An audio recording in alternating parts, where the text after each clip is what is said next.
Vous écoutez une prédication dite à l'église Source Féconde, une église centrée sur le salut des âmes.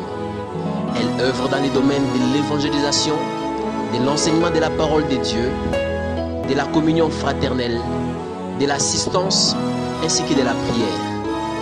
Elle est dirigée par le révérend pasteur Désiré Mbaye.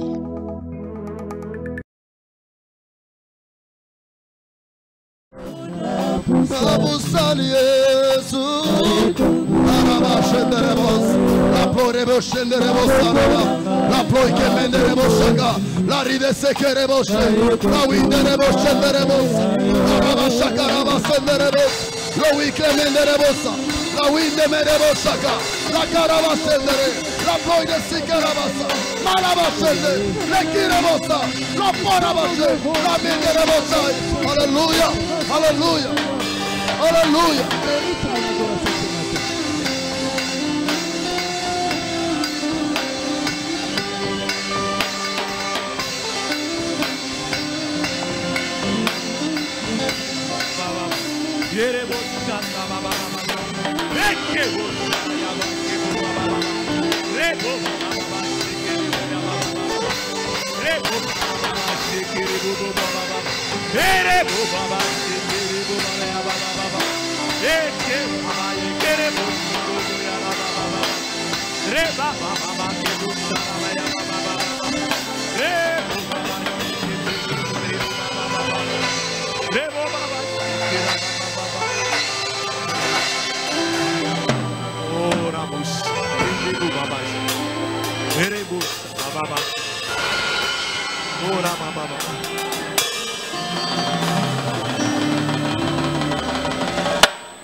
Oh, alléluia.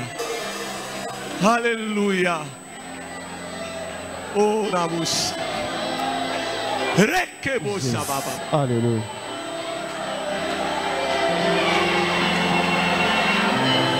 Oh, merci Saint-Esprit. Merci pour ta présence ce matin. Touche nos vies. Touche nos vies. Touche.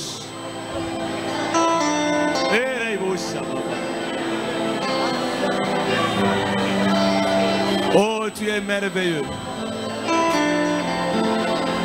Saint-Esprit, merci.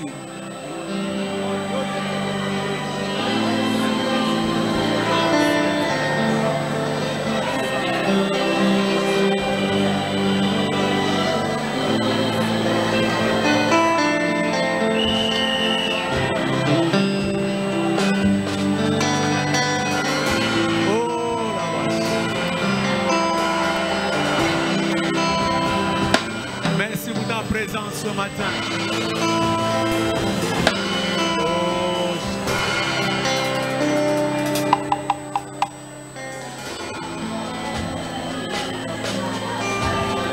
Oui. Merci Saint-Esprit. Oh, merci.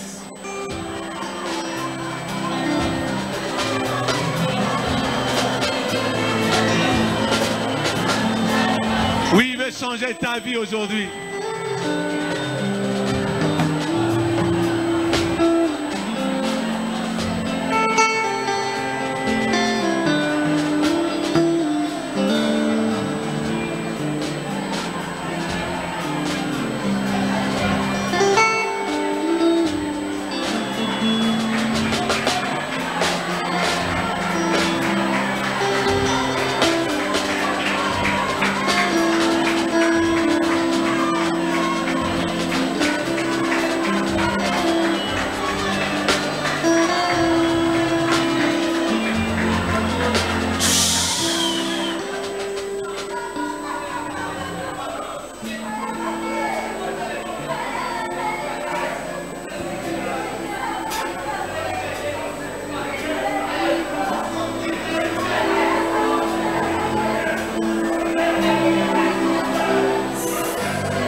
Merci Seigneur pour ta présence.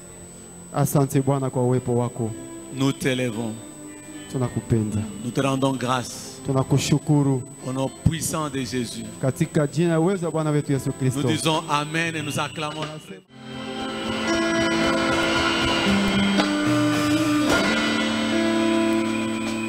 Que le Seigneur vous bénisse abondamment. Bwana Mungu imbariki katika utele. Est-ce qu'on peut acclamer pour ce Dieu Tunaweza merveilleux? kushangilia kwa huyu Mungu wa maajabu. Oh, nous avons un Dieu merveilleux. Oh, quand le Saint-Esprit commence déjà un travail, Vile Mtakatifu amekusa kwanza kazi, ça nous permet juste de parler un peu. Tuseme tu kidogo. Et nous allons laisser le Saint-Esprit nous visiter ce matin. Tutaacha Roho wa Mungu, Roho Mtakatifu apate hata kutupegua. Deutéronome chapitre 1er, versets 6 à 7, qui est notre thème de l'année. Kumbukumbu la Torati sura ya kwanza mstari ya 6 na 7 na kwa kishina kietu kia mwaka. Deutéronome chapitre 1er. Kumbukumbu la Torati sura ya kwanza.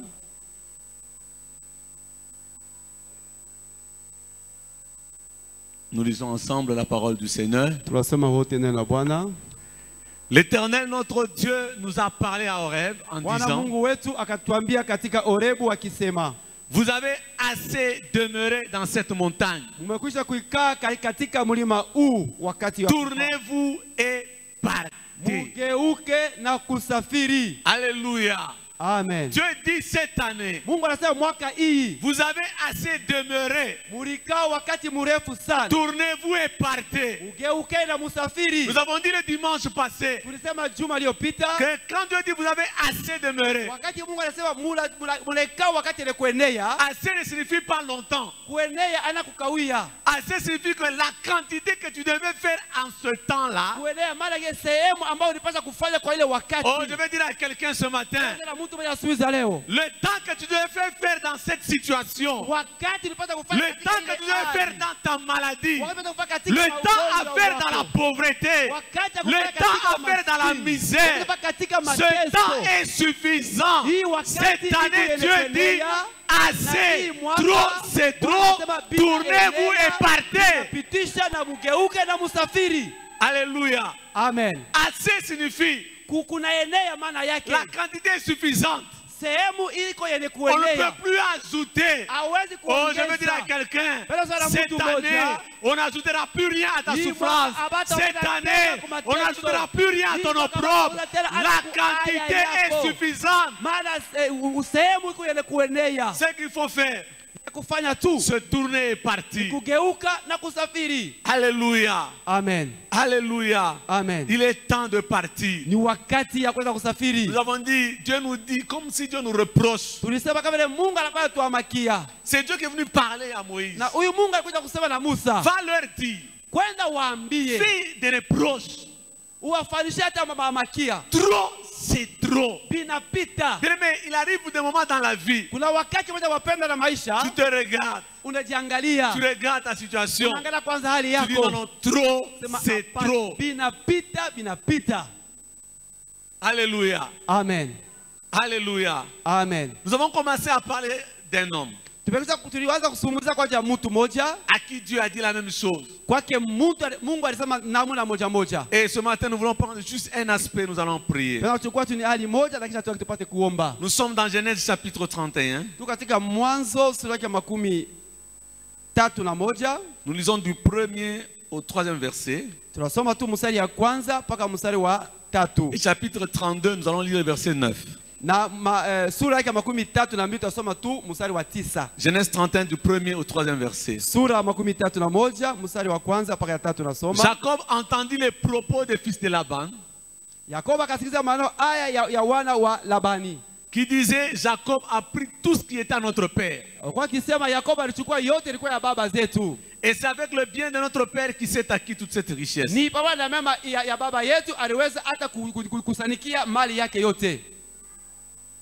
Jacob remarqua aussi le visage de Laban. Et voici, il n'était plus envers lui comme auparavant. Alors l'Éternel dit à Jacob: Na wa milele Bwana akamwambia Yakobo, retourne au pays de tes pères et dans ton lieu de naissance. Rudia katika nchi ya baba zako na katika mahali yenye ambao uliweza kuzaliwa. Et je serai avec toi. Na nitakuwa pamoja nawe. Chapitre 32 verset 9. Sura ya 32 mstari wa 9. Verset 9. Mstari wa 9. 9. Jacob dit, Yakobo akasema, Dieu de mon père Abraham, Mungu wa baba Ibrahimu, Dieu de mon père Isaac, Mungu wa baba Isaka, Éternel qui m'a dit, Bwana aliyenyambia, retourne dans ton pays et dans ton lieu de naissance. Rudia katika nchi yako na mahali uliozaliwa. Et je te ferai du bien. Est-ce qu'on peut acclamer très fort pour la parole du Nitakutendea Seigneur? mema. Tunaweza kumshangilia Bwana wetu. Alléluia. Amina. Oh, quelle parole merveilleuse. Neno kanyamastajabu. Jacob a travaillé 20 ans chez Laban. Yakobo alitumika miaka 12 kwa Labani. Il a fait 7 ans. Alifanya miaka 7. On l'a roulé. Waliweza kumuibia. Il a fait 7 ans de plus. Akafuata miaka 7 kisha. On lui a donné Rachel. Wakampatia Rakeli. Après avoir eu Rachel, Kisha kumpokea huyu Rakeli, il a travaillé comme un ouvrier chez Laban. alitumika kama mtendakazi kwa Labani. Il avait un salaire. Alikuwa na mshahara. J'ai ouvert une parenthèse le dimanche passé. Nilifungula mkato hata yenga iliyopita. Et nous allons en parler cet après-midi avec les mamans. Na tutasungumzia tena magharibi ya leo pamoja na wamama. On ne peut pas être riche Hauwezi kuwa mtajiri si on est salarié. kama uko mtu wa kupokea mshahara. Alléluia. Amen. Jamais. Hata mara moja. Ça, c'est un principe divin. Hii inakuwa ni kanuni ya kimungu. Aussi longtemps que nous allons rester des salariés, Japo tutapata tu batendakazi wa kuchunga les mshahara. pays où les gens sont riches, Nchi mwenye ambao taifa wakaaji wanakuwa hata il watajiri. y a des gens qui créent les entreprises. Kuna watu wanakuwa natunga hata Il y a des gens qui makampuni. créent les affaires. Na beko natunga biashara. Plus tu seras salarié, Zaidi utakuwa natunga mshahara. tu auras ton salaire, c'est vrai, Ndio mshahara wako utaupata. mais tu ne vas pas accéder à certains niveaux dans la vie. Lakini hautafika hatua ingine. Alléluia. Amen. Crée tes affaires. Fanya kwa biashara byako. Crée le champ. Fanya kwa shamba. Crée l'élevage. Fanya kwa hata kilimo. Crée des business. Fanya kwa hata biashara. Réfléchis, imagine, ça existe. Fikiri wazo vyote vinakuwako. Alléluia. Amen. Alléluia. Amen. Moi-même ici, je suis salarié. Mimi hapa nakuwa niko mtenda kazi. Mais je pense que c'est pour un temps. Lakini najua kama niko wakati. Parce que j'ai compris Niweza kuelewa qu'on ne peut pas hauwezi accéder à certains niveaux dans la vie kufika hatua moja katika maisha en restant salarié. kubakia tu Ce mkuchunga n'est pas mshahara. un principe divin. Aina kanuni ya Mungu. Dieu dit à Jacob Na Mungu anasema hivi na Yakobo. la même chose que Dieu a dit ça à Isaac Vile vile alisema na Isaka quand il était chez Abimelech. wakati alikuwa kwa Abimeleki. Dieu dit à Jacob, Mungu anamwambia hivi Yakobo. il dit non, non, Hapana, je vais t'aider. takusaidia. Alors Laban a fixé un salaire. Labani aliweka mshahara Quand moja, il changeait, aliyabadilisha Dieu était du côté de Jacob. na Mungu alikuwa ngambo ya Yakobo. Nous avons découvert un principe Na tulivumbula kanuni moja, que pendant que tu es salarié, wakati unakuwa wa kuchunga mshahara, crée tes propres affaires à côté. fanya biashara yako mwenyewe.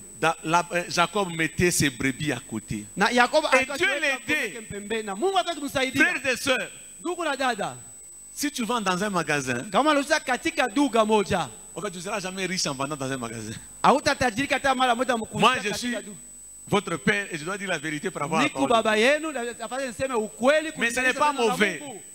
Haina mbaya. Pendant que tu vas dans le magasin, Wakati unauzia katika duka moja, commence à vendre tes habits à côté. anza kuchoma mavazi yako Commence à vendre pembeni. tes bijoux à côté. Bia hata mashikio. Commence à faire tes propres affaires. Unafanya biashara Il byako arrivera un mwenyewe. temps où Dieu va balancer les choses. Kutoka wakati mmoja Mungu Tes ataweza affaires kusawanisha vont vitu. monter Na et vont biashara t'obliger à abandonner d'être salarié. C'est alors que Dieu va te visiter. Est-ce que tu peux d'abord acclamer très fort pour le Seigneur?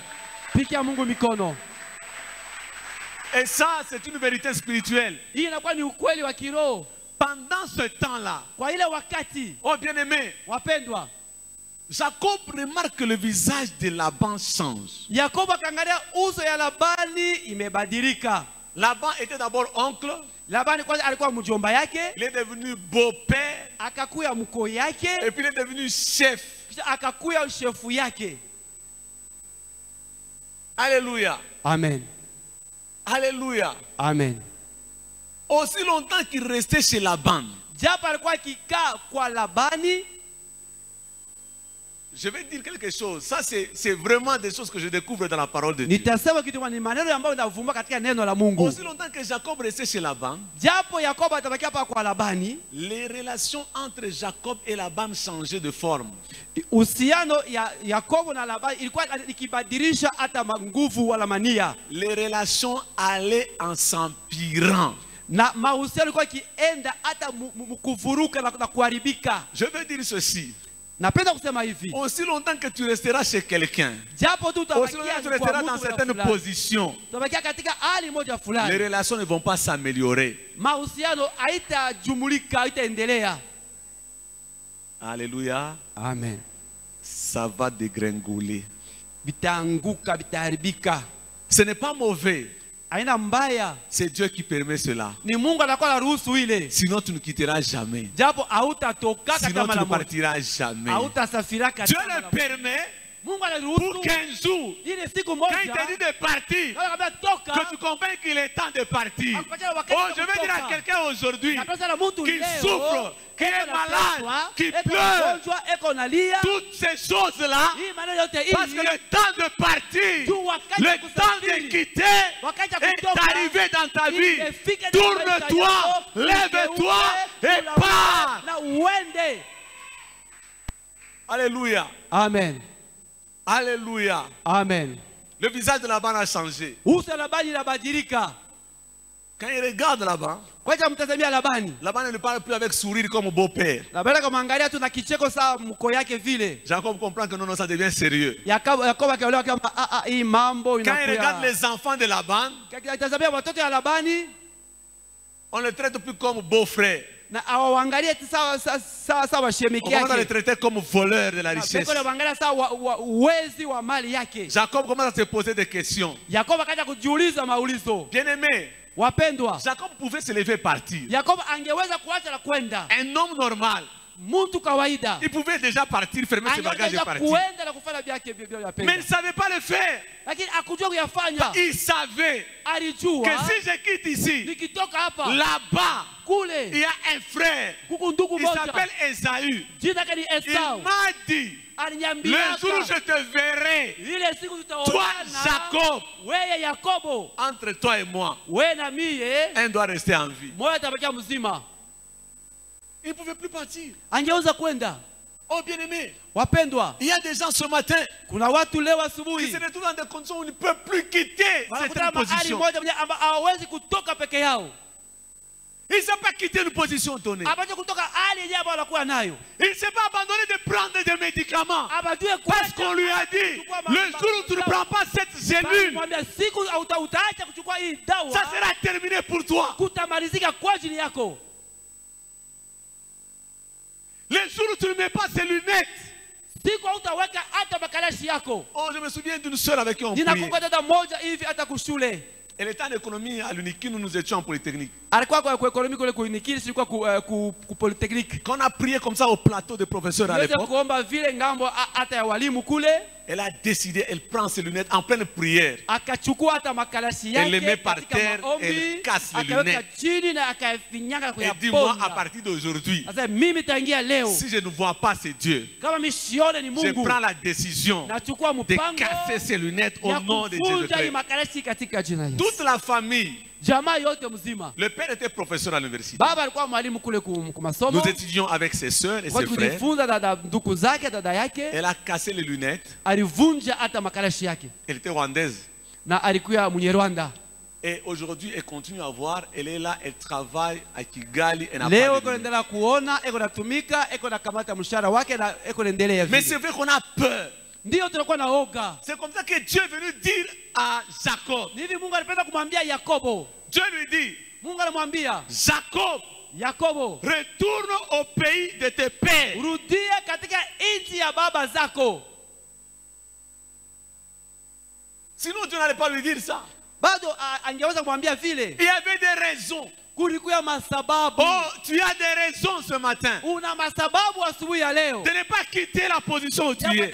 Kutoka mahali mnyama unakuwa. De ne pas abandonner ce que tu fais. Ya kukatala kuacha vile unafanya. Mais Dieu dit, lakini Mungu anasema, retourne. Urudie. C'est à l'impératif. Ni kwa agizo. C'est un ordre. Dieu vient donner l'ordre à Jacob. Il dit Jacob, retourne. Jacob, rudia. Frères et sœurs, je vais essayer de résumer la pensée de Dieu. Ce qui te manque, ce qui te manque pour aller à Canaan. J'ai dit que Canaan, c'est la destinée de quelqu'un. Il y en a deux. Sur la terre et au ciel. Alléluia. Amen. Mais ce qui te manque pour entrer dans ta destinée, c'est ce que Jacob a compris. Ce qui te manque, c'est l'obéissance à l'Éternel. Il te faut l'obéissance au commandement de Dieu. Bien aimé, beaucoup de gens prient. Prier, beaucoup de gens prient. Beaucoup de gens viennent dans les églises. Beaucoup de gens donnent des offrandes ou des dîmes. Mais très peu sont obéissants à la parole de Dieu. Très peu sont obéissants au Seigneur. Oh bien-aimé, quel que soit le niveau de la vie où vous avez accédé, ce qu'il te faut, c'est l'obéissance au Seigneur. Alléluia. Amen. Alléluia. Amen. Oui, je sais que les chrétiens, parfois, on ne veut pas entendre ces choses, mais il faut que je le dise. L'obéissance au Seigneur. Mettez d'abord 1 Samuel chapitre 10, verset 7 à 10. Vous allez mettre 1 Samuel 15, 22. Je vais juste ouvrir cette parenthèse-là et je vais la refermer assez rapidement. 1 Samuel 10, 7 à 8. Est-ce qu'on peut nous mettre ça? Lorsque ces signes auront eu pour toi leur accomplissement, fais ce que tu trouveras à faire. Car Dieu est avec toi. Ça c'est Dieu qui dit à Saül. C'est le prophète Samuel qui dit à Saül.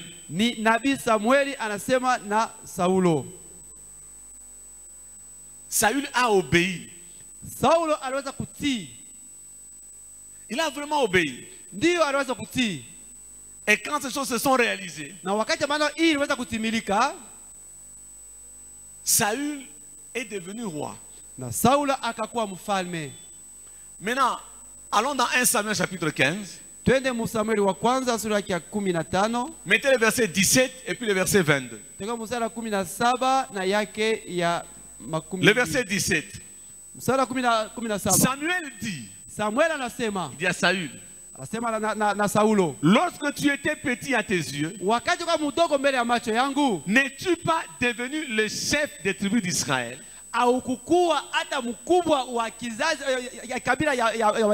Et l'Éternel ne t'a-t-il pas oint pour que tu sois roi sur Israël? Verset 22. Samuel dit, l'Éternel trouve-t-il du plaisir dans les holocaustes et les sacrifices comme dans l'obéissance à la voix de l'Éternel?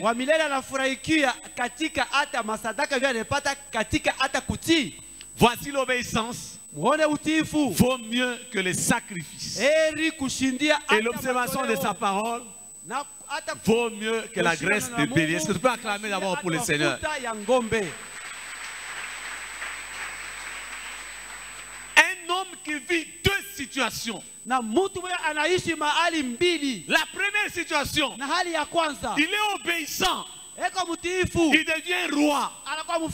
La deuxième situation, il est désobéissant. Il est rejeté. Alléluia. Amen. Alléluia. Amina. Il te faut l'obéissance. Il te faut l'obéissance. Il nous manque l'obéissance. C'est ça qui manque aux chrétiens. Aux chrétiens pentecôtistes, aux chrétiens congolais. L'obéissance. La prière, c'est bien. Tout ce que nous faisons, c'est bien. Mais il nous manque l'obéissance. Plus tu obéiras, plus le Seigneur sera avec toi. Écoutez, Jésus dit ceci dans Matthieu chapitre 28. Allez. Alléluia. Amen. Allez, partez.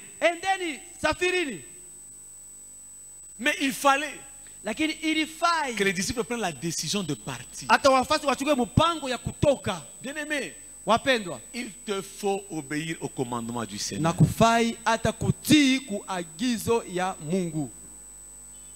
Alléluia. Amen. Même les évangiles, ils disent non, c'est l'ordre suprême. Oui, c'est un ordre pour l'évangélisation. Mais pour les autres choses, l'ordre de Dieu reste le même. Oh, bien aimé, obéis à la parole de Dieu. Dieu va t'envoyer à des endroits où tu as l'impression que c'est la folie. C'est la folie. Parce que toi tu regardes avec tes yeux. Tu ne regardes pas avec tes yeux à toi. Jacob avait peur. Parce qu'on lui avait déjà dit, les jours où je te retrouve à Canaan, Jacob, tu as volé mon droit d'aînesse et tu as volé ma bénédiction. Tu vas voir. Donc Jacob ne savait pas quitter. Il y a des gens aujourd'hui qui sont bloqués là où ils sont bloqués. Tu es bloqué dans la maladie. Le médecin a dit c'est vrai. Mais qu'est-ce que Dieu te dit? Qu'est-ce que Dieu dit? Quel est l'ordre que Dieu t'a donné? Oh bien-aimé, entre l'endroit où tu es aujourd'hui et Canaan et ta destinée et tes promesses, il y a une distance. La distance peut être le temps. La distance peut être la longueur.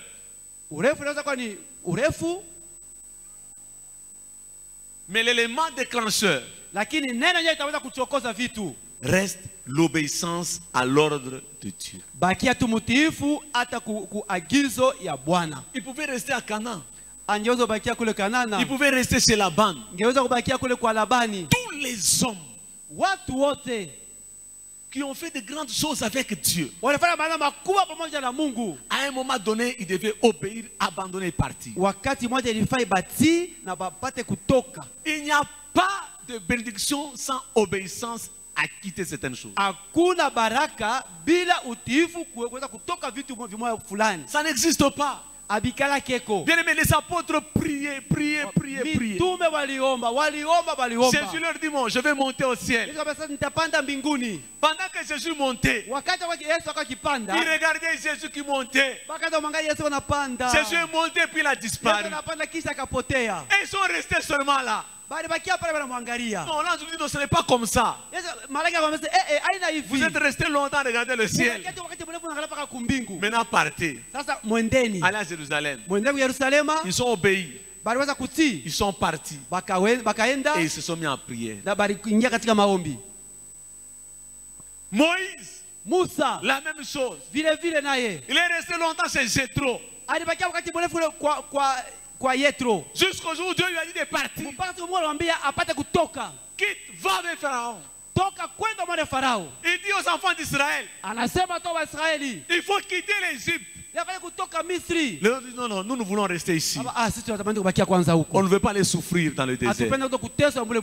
Oh, bien-aimé, cette année, Dieu te dit, assez. Trop, c'est trop. Dans ta situation. Vous savez, l'homme a peur de quitter certaines choses. Je vous dis la vérité. L'homme a peur de quitter. Alléluia. Amen. Oh, je remercie le Seigneur. J'ai entendu le frère Mike Flore parler. Je me suis rappelé, bien aimé. J'étais étudiant. Avec toute la crise sur le campus et tous les problèmes qu'il y avait à l'époque à l'UNIC, j'avais décidé de rentrer au Katanga. J'étais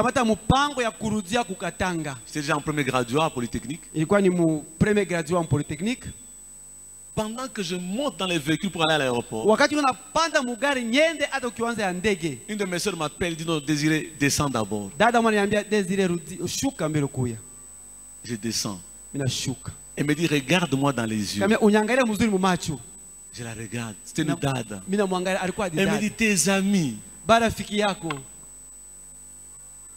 Elle me dit à Lingala, ceux qui s'ils arrivent ici à Kin, la seule chose qui leur reste, c'est Mikili. Aller en Europe. Mais comment toi, tu vas vouloir rentrer au Katanga? Alors je lui dis, j'ai dit, Dad, je vous avais dit que j'ai prié. Dieu m'a dit de partir. Elle me dit non. Nous aussi nous prions. Écoute ce que moi, ta grande soeur, je te dis. Alors je me mets entre ma grande soeur et la voiture. Dieu merci, on avait un chauffeur têtu qui klaxonne à cause des embouteillages. Oh, que Dieu bénisse ce chauffeur-là qui m'a sauvé. Il klaxonne. Bon.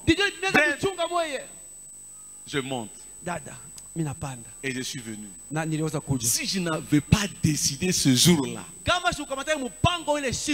je me demande ce que ce serait devenu.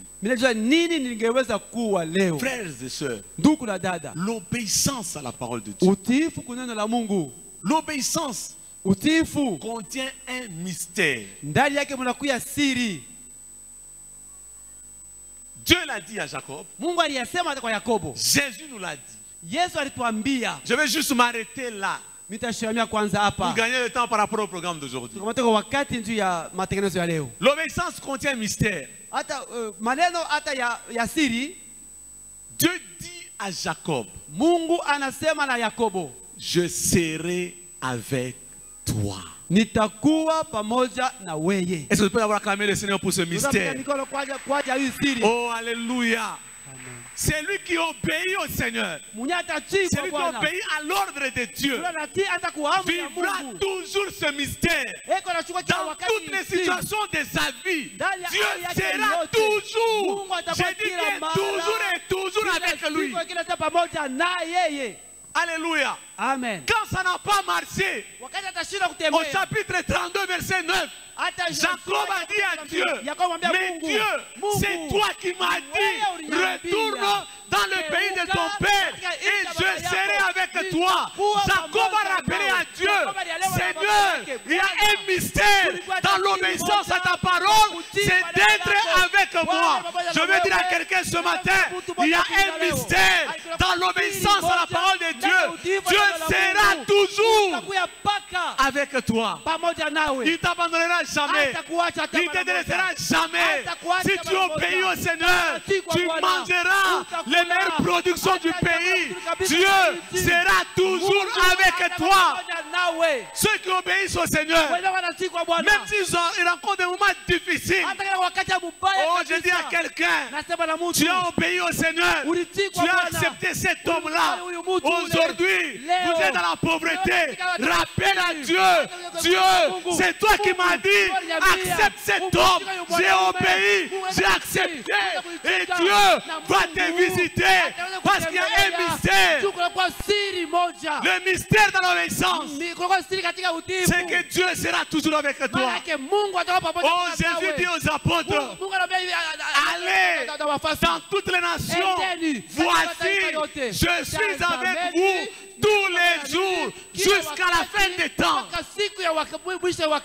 Quelqu'un qui obéit, c'est celui qui va expérimenter un mystère. La présence de Dieu. Beaucoup de gens ratent ce moment merveilleux. Même les disciples voulaient rater. Ils sont restés à Jérusalem. Ils sont restés à Jérusalem des années et des années. Oh, Dieu a dit que non, ces gens n'ont pas compris. Je vais les aider. Dieu a suscité la persécution. Quand ils sont partis de Jérusalem, ils ont commencé à vivre les miracles de Dieu.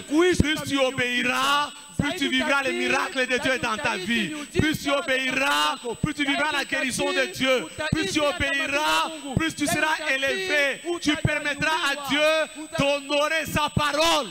Alléluia. Alléluia. Amen. L'obéissance produit les miracles, frère. Produit les miracles. Ceux qui sont restés, ceux qui ne quittent pas. Oh bien-aimé, même si tu es en sécurité, là où tu es, il y a un temps dans la vie où il faut partir. Alléluia. Amen. Alléluia. Amen. Regardez Ruth. Regardez Orpa. Il a dit non, moi je suis habitué à notre village. Frère, même si votre village est bien, si Dieu dit de partir, il faut partir. Alléluia. Amen. Si Dieu dit de partir, il faut partir. Allez dans la direction de la parole de Dieu. Obéissons à la parole de Dieu. Ne rate pas le train de ta vie. Ce que tu vois bien aujourd'hui, c'est pour un temps. Ce que tu vois bien aujourd'hui, ça a une durée de vie. Il y a une date d'expiration. Celui qui connaît la date d'expiration, c'est Dieu. Quand Dieu te dit de partir, c'est que la date d'expiration de là où tu es est arrivée. Oh, je veux dire à quelqu'un, ce matin, la date d'expiration de ta maladie est arrivée. Obéis à la parole de Dieu et pars. Alléluia. Amen. L'obéissance vaut mieux que les sacrifices. Alors Jacob a dit à Dieu, il a commencé à partir à Canaan. Sur le chemin, on vient lui dire, toi qui as accepté de rentrer à Canaan, ton frère Esaü a appris que tu venais. Maintenant là, il y a une armée qui l'a envoyée contre toi. Oh, je veux dire à quelqu'un, n'aie pas peur de n'importe quelle armée. Si tu obéis à la parole de Dieu, Dieu lui-même prendra soin de toi. Alléluia. Amen. Dieu lui-même, il plie ses genoux. Il dit, Dieu, ce n'est pas moi, c'est toi qui as dit. Retourne. Moi je voulais rester chez la bande. Qu'est-ce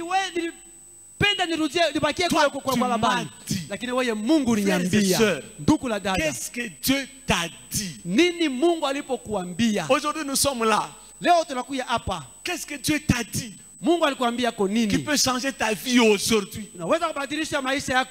Si tu n'as pas encore obéi, demande pardon. Mais si tu as déjà obéi, dis à Dieu, c'est toi qui m'as dit. Alléluia. Amen. Alléluia. Amen. Dis à Dieu, c'est toi qui m'as dit. Sema na Mungu ni wewe uniambiaka. Frères et sœurs, Ndugu na dada. même si les sorciers se réunissent tous, Hata kama balozi wote banakusanyika. mais je rappelle à Dieu Lakini mimi namkumbusha Mungu. que tu m'as dit un jour, Uniambiaka siku moja. retourne. Rudia. Tu m'as dit un jour, Uniambia siku moja. prends cet homme, Chukua huyu mtu. prends cette femme, Chukua huyu bibi. fais tel travail, Fanya kazi va fulani. dans tel pays. Kwenda katika C'est nchi toi qui fulani. m'as dit. Ni wewe Frères et sœurs, uniambiaka. Dieu Ndugu na parle. dada. Toka. Notre Dieu parle. Wetu Mungu eko nasema. Et il faut savoir écouter. Ya afadhali Être kumsikiliza. obéissant au Seigneur. Na kuya utiifu kwa Mais ce Bwana. n'est pas perdu. Atupoteze kitu. Ce n'est pas perdu. Atupoteze. Aujourd'hui encore, Leo tena. nous pouvons refaire. Tunaweza kuanzulula Oh, tena. bien-aimé, la Wapendwa. Bible dit, Biblia inasema Dieu, Mungu sans tenir compte des temps d'ignorance, bila kuangalia wakati yetu ya Dieu ujinga. aime l'homme. Mungu anapenda Dieu mwanadamu. nous aime. Mungu Sans tenir anatupenda. compte des temps d'ignorance, Wakati yetu ya Dieu nous ujinga. annonce une bonne nouvelle. Mungu anakuja kupatia Si habari tu obéis au njema. Tout-Puissant, Ukitii kwa Mwenyezi. si tu reviens au Tout-Puissant, Ukimrudilia tu Mwenyezi. mangeras encore les meilleures productions du pays. Utakula hata chakula moja Tu moja. iras à Cana. Tu Utakwenda arriveras à Kanana. Cana. Utafika Tu arriveras Kanana. dans tes promesses. Utafika hata Oh, malako ça yako. j'aime avec le Seigneur. Ninapenda hii Même pamoja si na hier j'ai Bwana. désobéi, Hata jana naweza Seigneur, kukutii. pardonne-moi. Mungu unisamee. Pardonne-moi. Unisamee. Dieu pardonne. Mungu anasamee. Alléluia. Amen. Alléluia. Amina. Oui, je vais encourager et ceux qui sont ici et ceux qui nous suivent à la télévision. Napenda kutia hata kiasi kwa wenyewe banakuya umu na bado tufuata katika television. Dieu Mungu pardonne le péché. eko nasamee mazambi. La Bible dit ceci. Biblia inasema hivi. Jésus dit, Yesu anasema, j'ai reçu sur la terre nilipokea duniani le pouvoir mamlaka de pardonner ya kusamee tout péché. zambi yoyote. Quand on dit tout, ça signifie tout. Hein. Kama sema yote maana ke yote. On ne dit pas tout sauf, non. On dit tout. Abaseme biote Tout abasema signifie yote. tout. Maana yake yote. Dieu pardonne. Mungu eko Si nasamee. tu n'as pas obéi, Kama ukutii, demande pardon au Seigneur. omba tu masamea Tu n'as kwa pas obéi au Bwana. commandement de Dieu. Au kutii kwa amri ya Mungu. Mais ce matin, Yakini asubuhi. ressaisis-toi. Na Dis Seigneur, me voici. ushike. Sema Bwana mimi miuopa. J'obéis. Mimi natii. J'obéis. Mimi natii. C'est pourquoi il faut avoir dans la vie des amis Uwe na maisha ya barafiki. qui vont nous aider à obéir à la parole du Seigneur. Batatusaidia kutii maisha pamoja na Mungu. Je vous dis la vérité. Yeye niambia mambo ya kweli. Il faut avoir des amis dès que tu Kwa as un marafiki, problème. wakati mambo la kufikia, Ah, est-ce que Mungu anakutuma kule? Ah, tu est-ce que l'as vraiment Dieu t'envoie compliqué. là-bas? Ou bien c'est tout. Laisse, abandonne seulement. Ça, ce ne sont pas de bons amis. Aba aina barafiki bazuri. On en parlera au courant de la semaine. Tutazungumzia kadiri Ça, ya c'est comme juu. les frères de Joseph. Ni kama barafiki ya Yusufu. Il y en a, Ruben commence à réfléchir comment je vais le Ok, prendre alors, et le nitamchukua retourner je. chez papa. Na atumurudishe Alors kwa que baba. Joseph était sur le chemin pour aller à sa bénédiction. Japo Yusufu alikuwa katika njia ende kule kwa Ce n'est pas parce qu'il était dans la citerne alikuwa katika que mbili. le chemin s'était arrêté. Ce n'est pas parce que Ésaü venait que le chemin s'était arrêté. Non, non. Il n'était pas encore arrivé à Canaan. Ésaü était sur son chemin.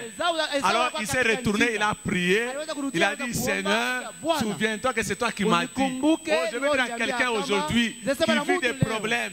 Mais Dieu t'a dit, tu as obéi au Seigneur, tu arriveras à Canaan. Rien à faire. La situation qui est là, elle est temporaire, ça va passer. Rappelle seulement au Seigneur que c'est toi qui m'as dit, retourne. Maintenant sur le chemin, j'ai des problèmes. Et Dieu, le Dieu que je prêche,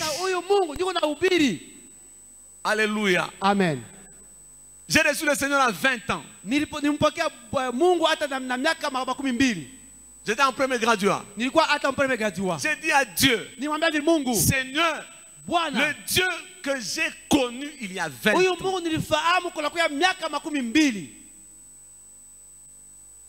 Là où j'étais baptisé le 30 juin 1990 à la Trinité à Livoulou. Dieu, Mungu, j'ai obéi à ta parole. militii kuneno lako. Alléluia. Amen. Maintenant regarde ces difficultés. Sasa ona matatizo vinakuwa. Oh frères et sœurs, Ndugu na dada, toi aussi, na weye tu peux te tenir devant le Seigneur. unakushima mbele ya Mungu, Tu lui dis, unamwambia Seigneur, Bwana, j'ai obéi à ta parole. niliweza kutii kuneno lako. Maintenant, Sasa hapa regarde Ésaü. ona Esau. Alléluia. Amen. Regarde Esaü. Ona Esau. Regarde l'armée. Ona jeshi. Et Dieu lui-même Na Mungu yeye peke a fait de son ennemi son ami. alimfanya adui wake kuwa rafiki yake. Il l'a même accompagné. Alimshindikiza kumshindikiza. Et puis non, comme tu passes lentement, je te laisse. Asa vile teba pole pole mimi nakuacha hapo. Mais je te prêtais sur la route pour chasser tous les gens qui peuvent te bloquer. Frère, tes ennemis te précéderont pour chasser tes blocages, pour que tu arrives à Canaan au nom de Jésus-Christ. Parce que toi, tu as obéi au Seigneur. Parfois, nos ennemis sont bons pour nous. Parce que quand nous prions le Seigneur, oh, alléluia, Amen. Dieu dispose favorablement à notre égard, même nos adversaires. Alléluia. Amen. Il te faut l'obéissance. Nous nous tenons debout. J'aimerais que tu pries pendant un court moment. Lève tes mains. Dis Seigneur, fortifie-moi. Donne-moi la force d'obéir. D'obéir à tes ordres. Sûrement que chacun de nous, Dieu lui a déjà dit un jour. Oh bien-aimé, je suis sûr. Dieu parle. Il t'a déjà parlé. Dis-lui maintenant, pardonne-moi. Parce que j'étais désobéissant. Aujourd'hui, je prends la décision d'obéir à ta parole et d'avancer au nom de Jésus-Christ. Oui, élève ta voix. Commence à prier.